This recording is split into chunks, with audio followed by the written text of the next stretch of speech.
What's up, everybody?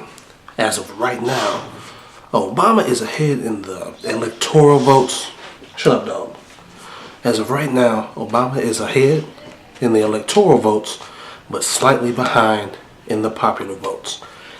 And it's making me remember a point in time where I told people it's gonna be close. It's gonna be a very, very, very close election. There's enough people, black and white alike, who think they're rich enough to somehow benefit from Mitt Romney being in office. Brother might not pull it off. Now, would that suck if he didn't pull it off? Of course it would suck if he didn't pull it off. I want him to pull it off.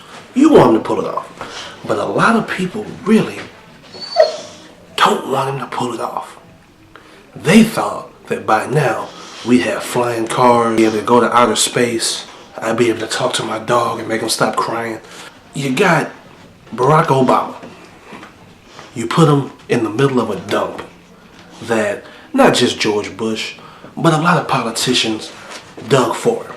And they said, well, we did this for 8 years. Maybe you can give it a shot, clean it up in 4. If you can't clean it up in 4, tough nuggets for you. You got to get kicked out. That's what it's looking like. It's getting close. I don't think it's going to go down like that.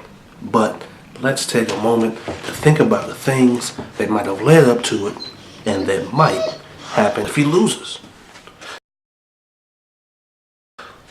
What if he loses?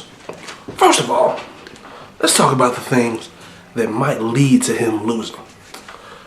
One thing I noticed looking at the black people who were somewhat in favor of voting in Mitt Romney, just about all of them were women. Now, I can't name too many names, and nobody cares what Nicki Minaj thinks.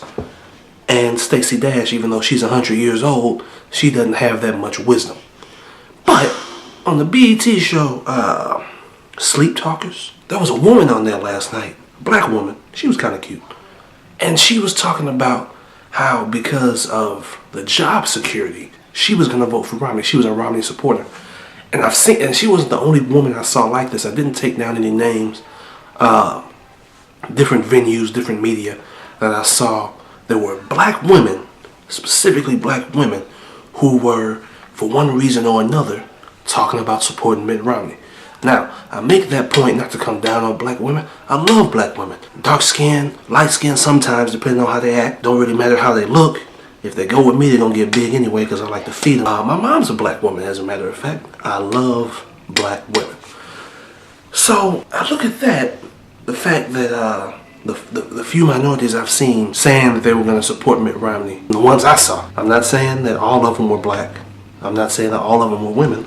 I'm not saying that you, black woman who's mad at me for listening to this video, I'm not saying that you support Mitt Romney. I'm just making the point that most of the minorities I saw support Mitt Romney happen to be black women. Now, the next point I want to make is the women's liberation movement. There was a big uproar of white women. This is America. The majority of the women in America are white. There was a large group of white women who were mad at how things were going on between them and their men. And they started saying, we want more rights, we want more independence, blah, blah, blah. Other women saw it, meaning non-white women saw it, and they jumped on board too for whatever reason, whether it was sisterhood, whatever it was. There was at some point an example that was set by the women who were going off on their husbands. And these black women decided to rise up against theirs, but there's a whole lot of question of whether or not they had to, and that led to this feeling of independence that all this time, from then to 2012, has been building to this forced emasculation. There's a really good point here, because in the media, in politics, in the justice system, black men don't have as much power as it would be nice if we did. For example, we got Obama. Obama reached a stage of notoriety. Obama reached the highest position of power in the world as a black American man. That, by itself, should have really been enough. We know now that it's possible for us to overcome all the shit we went through. That means that the old adage about if you shoot for the stars, you'll land among the clouds. Therefore, if you just shoot to be the president, you'll land among all the other powerful, respectable positions in the world. However, in this America, in the white man's America, sorry white people who are watching, you can't. You obviously can, but it's really, really hard. It's so hard that you have to graduate from Harvard, have a law degree, probably another one, be pretty exotic, have a whole lot of white people's respect. The Clintons like you, and other famous black people like you. It sucks if you're from Chicago, but some people can let that pass, even though nobody likes Chicago. Nobody likes Chicago. It's a level of respect and power that's only been reached by 44 people. And Obama was the 44th. That should have been enough. But no. We expected him to give us reparations, free all the black prisoners, put white people into slavery, give us flying cars. Flying cars would be cool. Give us all these things that we as black people expect someone to give to us. But a very great quote from a very great movie. There's one thing that the niggas don't understand. No one gives it to you. You have to take it. Obama, he took it. He has it. He got it. Doesn't matter really very much what else is going to happen. He got to that point. There's no higher point. There's no level higher than President of the United States right now today. One day there probably will be. Emperor of China is probably going to be pretty cool in the next 10, 20 years.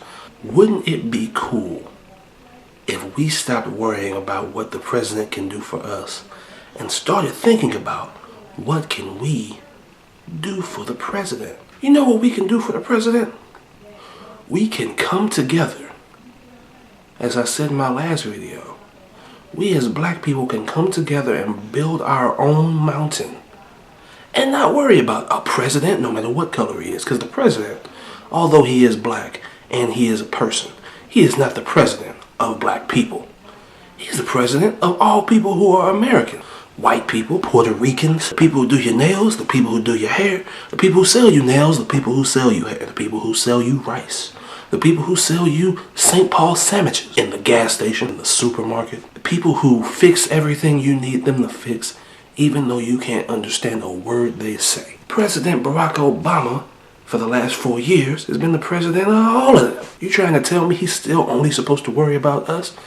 Do you understand that we, for these last 4 years, could have made a complete overhaul on the economy?